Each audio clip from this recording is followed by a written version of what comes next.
Hello everyone, Darren here, and on today's episode of WoTC Academy, Extra Credits, I have an ace tanker game for you here in the Object 259A on Berlin.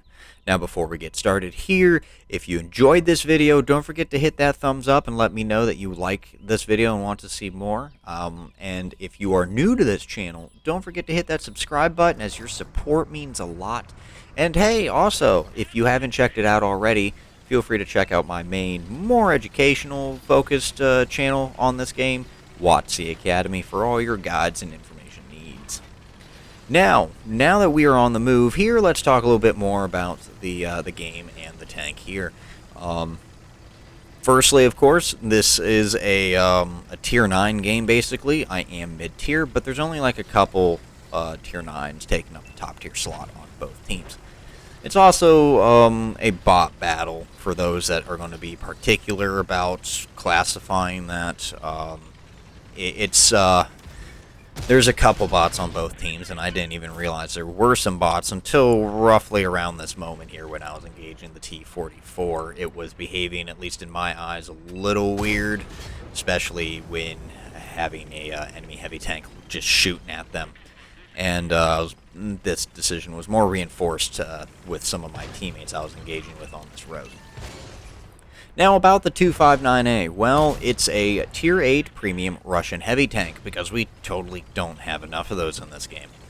However, it also happens to be one of my more favorite Russian tier 8 premium heavy tanks, mainly because in terms of stats and a couple other features with the vehicle, it is able to hold its own against tier 10s in the right hands, and of course occasionally in facing the right opponents as well. You won't really need to worry a whole lot about just getting straight up deleted. The main thing that I have noticed with the 259A is its very unique diamond shaped hull, and I'm talking almost completely diamond shaped, where all the way down to the bottom of the chassis is like a V.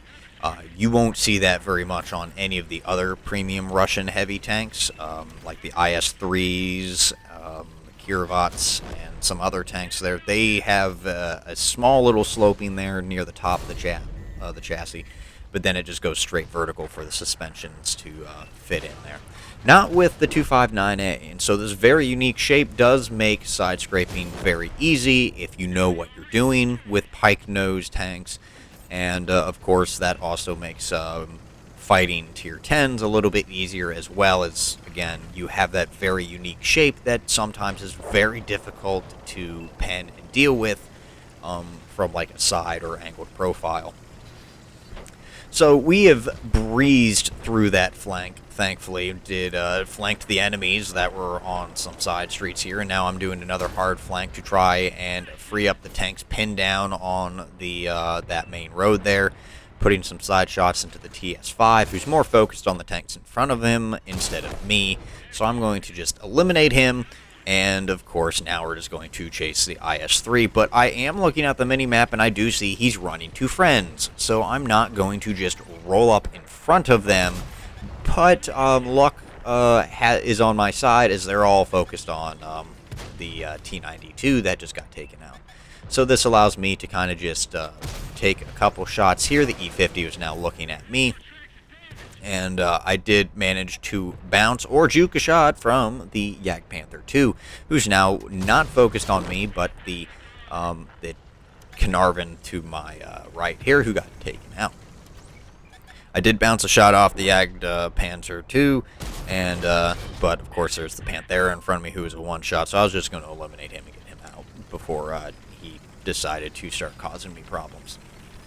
So I do see where the rest of the enemy team is, right over there, just under the Brandenburg Gate, I believe.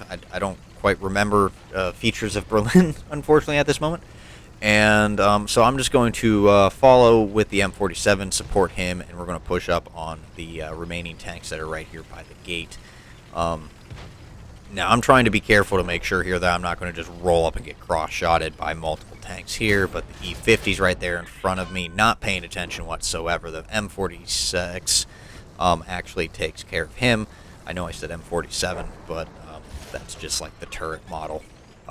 And so now there's the IS-3 in front of us, who's the last tank alive. And on trying to get my shot on here, but unfortunately the M46 is going to take the kill that would have given me the top gun. But I'm not going to complain a whole lot about that performance there at all, seeing as I did a nice, good, smooth 6,254 raw damage with 5 kills. And, yeah, this turned out to be an ace tanker game. I was not expecting it to be an ace tanker, but I got the sniper medal, I got the high caliber, and the bruiser medal, and then, of course, a couple other ribbons that are not as fantastic. But yeah, that was the game. I'd like to thank you all for watching. If you enjoyed this video, hit that thumbs up. And if you want to see more videos like this one, don't forget to subscribe. But until next time, this has been Darren of WoTC Academy.